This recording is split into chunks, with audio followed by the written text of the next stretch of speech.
In this sport, you don't wait for judges to decide your fate. TenexToken puts you in control.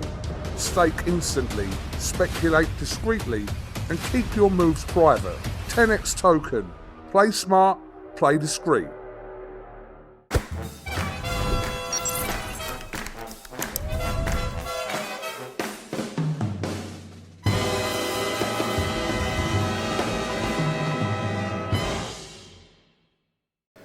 This is Joe Pugh for IFLTV. Paul Smith. Get your phone out. Let's see your safari history. You've just made a disgusting video of me on here. I have just seen. I know it was you, but we'll let it go. We won't tell the viewers what it is. I wasn't actually on about that. I was on about what you've been showing people on Google.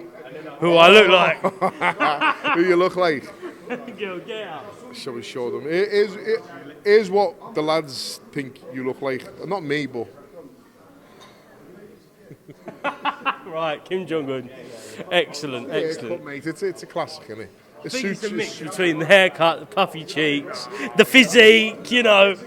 Same physique as me. Oh, I don't know about that. I'd kill to have your physique, Paul. Who do they say people you look like? Dave Allen. Yeah. That's good. Not bad. What, prime Dave Allen, like a Makhmedov, like ripped version? No, they stopped calling me Dave Allen when he got in shape for the Makhmedov fight. Right, Paul, managing Steve Clarke Saturday night. Your brother trains him. He's looked good so far in his career, hasn't he? Yeah, he's coming on well. He's doing everything that's asked of him and more. No, he's one of them fighters in the gym who will constantly just work hard and give it 100%.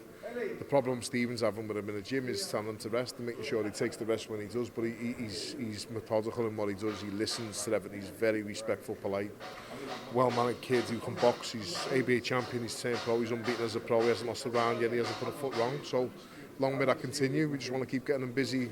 My job as his manager is to get him busy, get him the best fights on the biggest stage that I can, keep him progressing at the right stage. And my brother Stephen's job is to make him the best fighter he can in the gym. Your brother, in such a short amount of time, has kind of built one of the strongest stables in the UK right now. I know, kind of fronted by Chantel Cameron, then you've got Charlie Edwards, but these prospects, it's a big and good, healthy stable. Listen, that's how it was always going to be, though. I think once Stephen come into boxing, same as myself, Liam and Callum, we've got a lot of experience and Stephen's been around the game for a long time.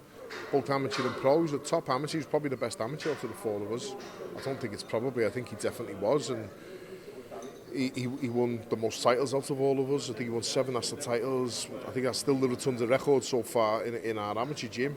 And once he gets into the other side of boxing, I love the punditry, I love the managing side. I'm training fighters.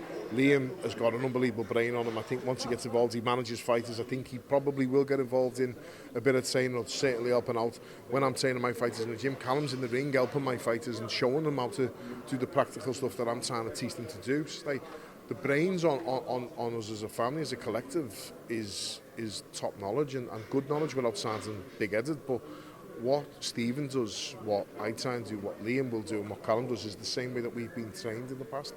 And it's common sense. And I'm seeing so many trainers trying to reinvent the wheel and do things that unorthodox or outside the box or new methods and new ways. Boxing hasn't really changed in the last 100 years. You know, there's not many things you can do to sort of make a fighter better apart from teaching good boxing and teaching it the right way. And Stephen does that. Stephen's he's methodical in the way he works. He's a little bit OCD. You know, he has to do everything right and do it the right way. But as a trainer, as a boxing brain, you know, every time I used to be training in the gym, I'd turn around, look at the other three for their advice straight away.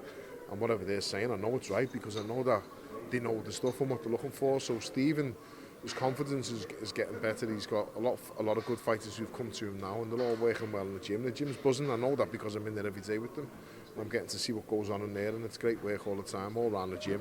The gym's brilliant. Where we are, we're based in Four Corners in Liverpool, and there's about 5 or 6 trainers in there. All the fighters all working at similar times, loads of good sparring, all working together. It's a bit like the wild cards in LA, all different trainers, all working together, all respecting each other, boss atmosphere in there, no egos, everything's great. It's a really good setup. Stephen's flying at the minute.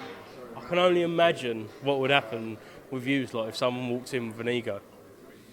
I think that should be any boxing gym, though. You know what I mean? There's a few that'll get away with it, but like there's a sign on the door in Four Corners, leave your ego at the door, and it's like you can't really walk in many gyms with an ego, but if you walk in that gym, there's former world champions in there, there's current world champions in there, Chantel's in there, our Callum's based in there, Buddy McGeer's sitting there. You know, how can any trainer walk in there with an ego and Buddy McGeer's sitting there in the chair in the corner? But Buddy's in there giving advice to his fighters and giving advice to our Callum and giving advice to the rest of us as well. And I just sit with Buddy and pick his brain. Stephen knows a hell of a lot. Stephen's obviously got that brain about him where he remembers a lot of things what I'll forget. He remembers what level the running machine must go on, but I conveniently forget because I never paid attention when it was my turn on the running machine. Things like the old workouts we used to do, you know, you replicate them with your fighters. Now it work for us, so it will work for you, but it's not always the case. Just because we did it, you have to do it. We also did a lot of things wrong where you respected coaches and just doing what you're told, but even though it was probably the wrong stuff. So Stephen's a trainer, he'll be a very good trainer. He is a very good trainer. We know that. Just the rest of the world and the rest of the public have got to see that and trust him and hire him as a trainer. Is it a little bit frustrating this week, Paul, seeing Joshua Buatsi have a kind of big arena fight when Callum, who beat him in February, hasn't got back in the ring yet? A little bit, yeah. It's not against Buatsi. I really like Buatsi. I've got a lot of time for him. He's a nice lad.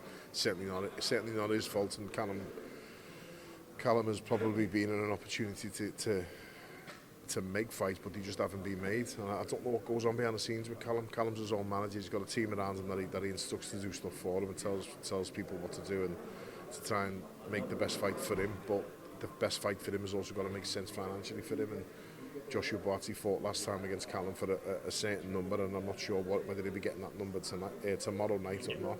But if he's getting close to that number, then that's good for him. Then great, because he didn't win the fight, obviously. But for Callum, he shouldn't be fighting another fights that are probably less than what the last one was. But also, he's got an interim world title. He's interim world champion, so every fight he has is going to be a huge fight. And the one that is looking like it's close to being done is obviously David Morrell in January, February. And that'll be the big fight, and it certainly is a big fight. It's just a shame, obviously, it's been nearly a year by the time it happens.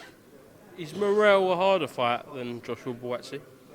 Could be, and the way Callum is and the way I look at boxing and we look at boxing, you've got to think of it as a harder fight than Buatsi. Yeah, absolutely. You've got to put him up there on a pedestal and expect the absolute best version of David Morrell in that fight, and expect the best version of anyone you've ever fought.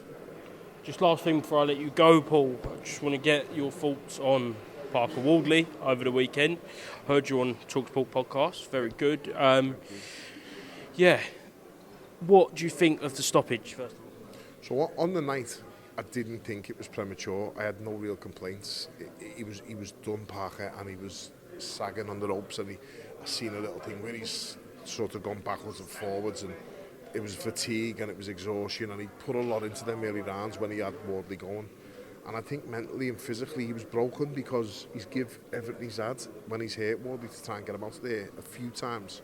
And Wardley's tough as old boots, took what he had and kept coming back. And it's hard to beat a man like that who just keeps coming, especially if he's got a good chin, which Wardley definitely has. So I had no real complaints on the night, but watching it back, it's a bit premature, I think. But listen, as I've said, Howard Foster's a good referee, and he's going to get some wrong, as they all are. But I'd rather them always get it wrong too early than too late. And I've got no complaints with one being a bit too early. I'm sure Joseph Parker will have complaints. I'm sure his team will have complaints. But there wasn't really many complaints on the night, and that's what I have to look at. And you can always sort of tell with body language.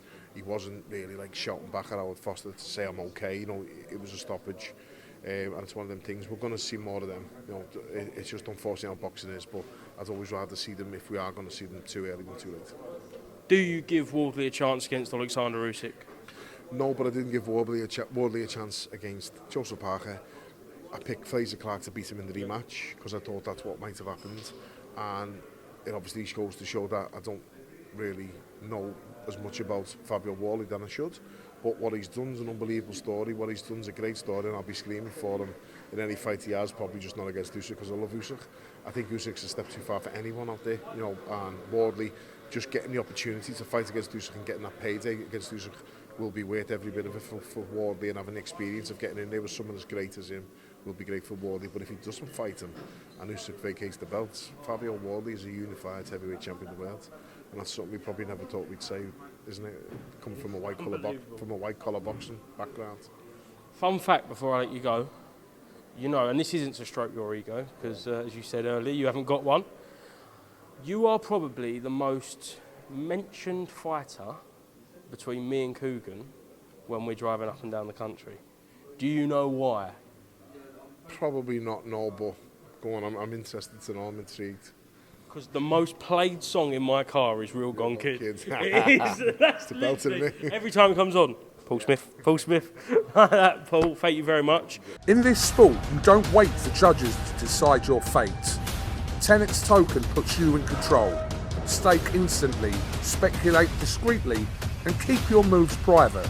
Register now for your share of the $250,000 prize pool. Multiple winners, bigger chances. TenexToken.io. Terms and conditions apply.